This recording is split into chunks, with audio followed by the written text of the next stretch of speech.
नमस्कार मित्रों, कैसे हैं आप सभी? आशा करती हूँ ठीक होंगे। तो आज की क्लास में हम वायुमंडल का जो तापमान है उसके बारे में समझेंगे कि वायुमंडल का जो तापमान है उसमें कैसे ऊष्मा होती है, कैसे जैसे ये वायुमंडल है तो इसकी जो एक परत है फिर सेकंड, दूसरी, तीसरी, चौथी ऐसे मतलब लगातार जो परतें हमें देखने को मिलती हैं तो वो परतें कैसे गर्म होती हैं इन सब के बारे में आज की क्लास में हम पढ़ेंगे। तो सबसे पहले हम ऊष्मा के बारे में समझ लेते हैं कि ऊष्मा क्या होती है। तो वस्तु में निहित ऊर्जा मतलब वस्तु, किसी भी वस्तु आप देखेंगे, कोई भी वस्तु है तो उस वस्तु में जो ऊर्जा होती है वो उसकी क्या कहलाती है? ऊष्मा कहलाती है। तो ऊष्मा किसे कहते हैं? किसी भी वस्तु में निहित ऊर्जा ही ऊष्मा है। ओके, तो सबसे पहले क्या? ऊष्मा किसी भी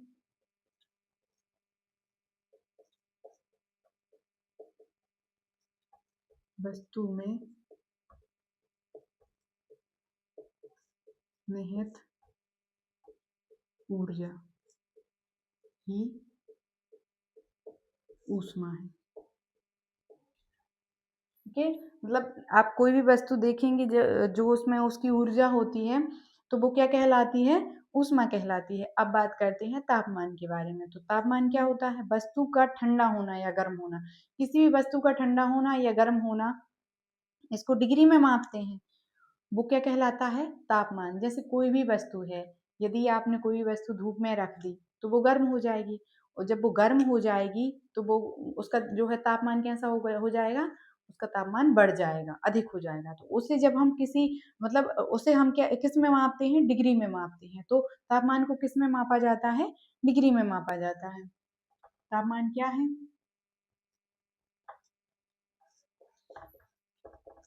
किसी भी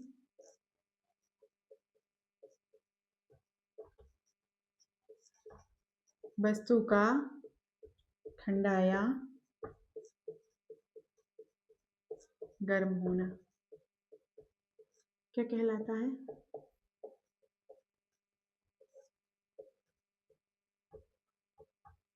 तापमान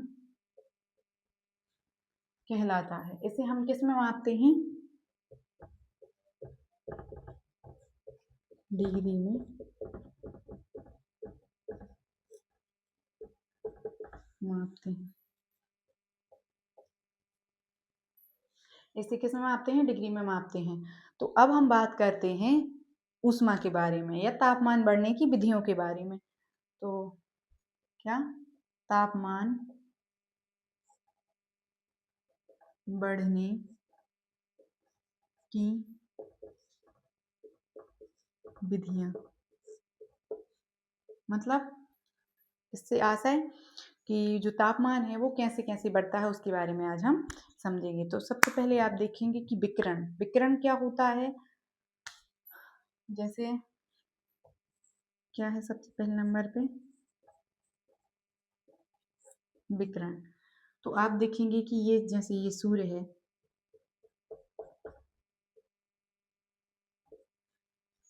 ये सूर्य है और ये हमारी पृथ्वी है।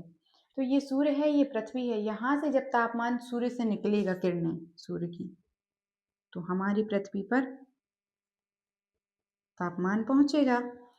तो ये भी विकिरण है। और जैसे ही हमारी पृथ्वी पर तापमान पहुंचेगा तो तापमान जब हमारी पृथ्वी से बाहर जाएगा, मतलब जब ये जैसे सूर्य से तापमान यहाँ आया या फिर जो किरणें हैं वो पृथ्वी पर आई, जब पृथ्वी से किरणें वायुमंडल की ओर जाती हैं तो इसे हम कहते हैं सौर्यक विकिरण।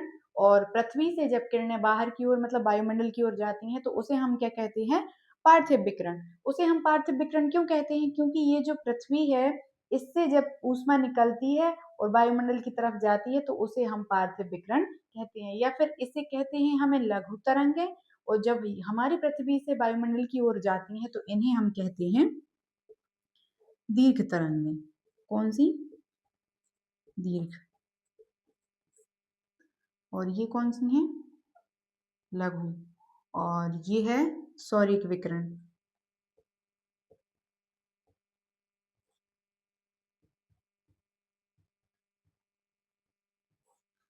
और ये है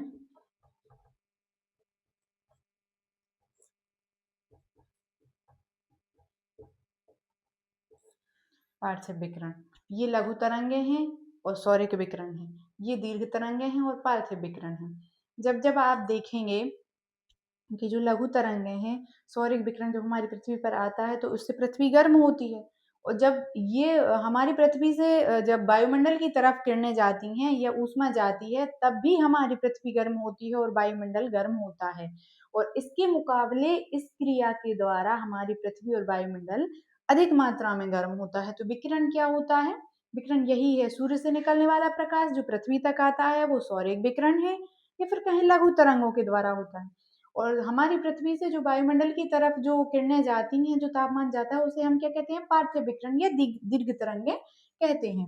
फिर सेकंड नंबर पे हम बात करते हैं परिचालन की। परिचालन क्या होता है? परिचालन मतलब परिचालन का मतलब होता है एक स्थान से दूसरे स्थान में ट्रांसफर होना, एक स्थान से दूसरे स्थान पे जाना। तो ये आप समझ गए होंगे। अब बात करते हैं हम परिचालन के बारे में। किसके बारे में?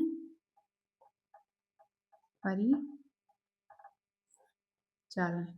तो परिचालन क्या होता है? परिचालन के बारे में बात करते हैं, इससे समझ जाएंगे आप परिचालन क्या होता है।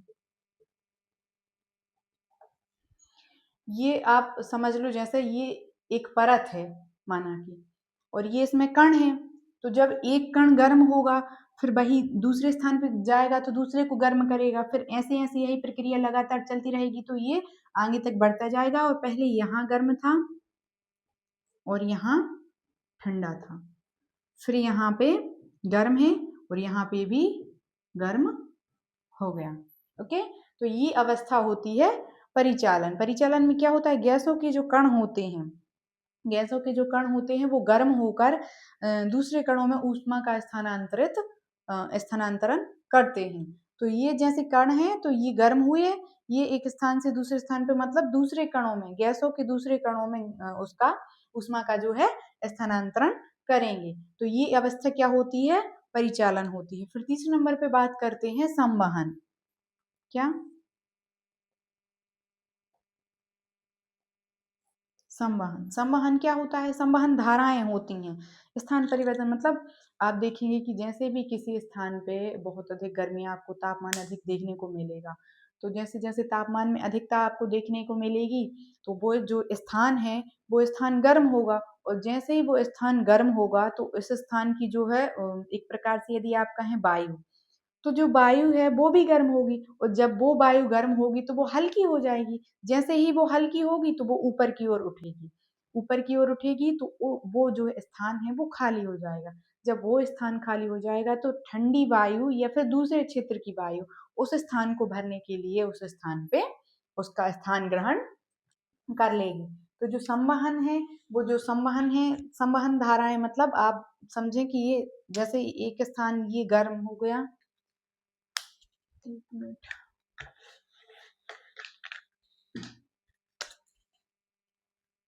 जैसे ये सूर्य है और ये स्थान, जैसे यहाँ पे तापमान अधिक देखने को मिला हमें, तो यहाँ जो वायु है वो गर्म हुई। जब वायु गर्म होगी तो वो ऊपर उठेगी, यही वायु ऊपर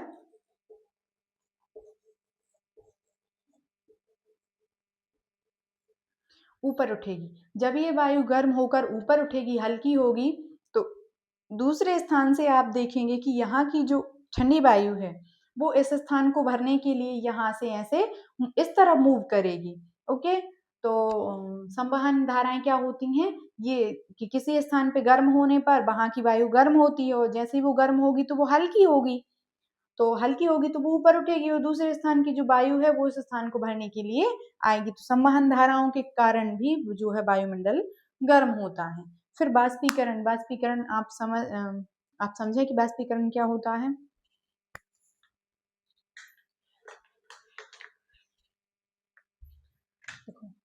बाष्पीकरण, जैसे ये सूर्य है, यहां से जैसे कोई ये सागर है,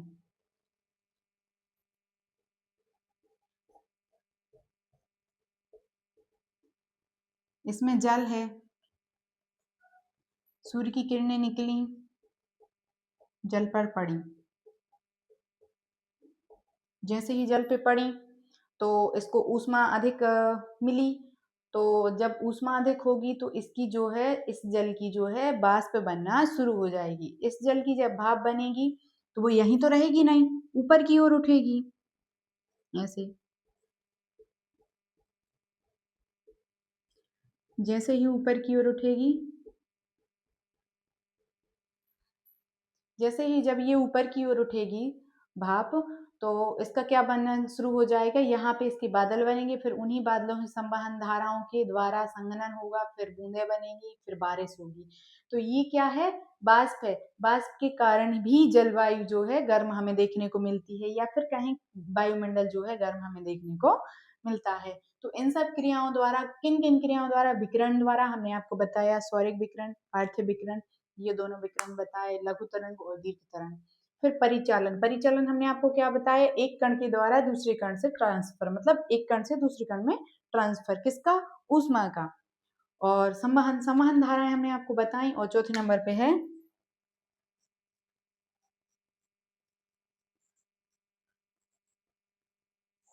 बाष्पीकरण।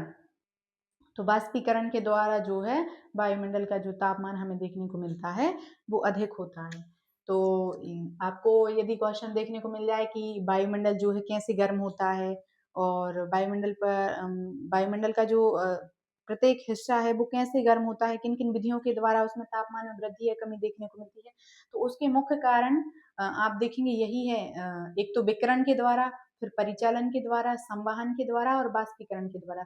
ये सारी जो क्रियाएं हैं, इन सारी क्रियाओं के द्वारा ही वायुमंडल हमें गर्म देखने को मिलता है। और हमने आपको अच्छे से डिटेल में बता दिया कि विकिरण क्या होता है, परिचालन क्या होता है, संवहन क्या होता है और बाष्पीकरण क्या होता है। तो आज की क्लास में इतना ही, मिलते हैं नेक्स्ट क्लास में, तब तक के लिए धन्यवाद। राधे राधे।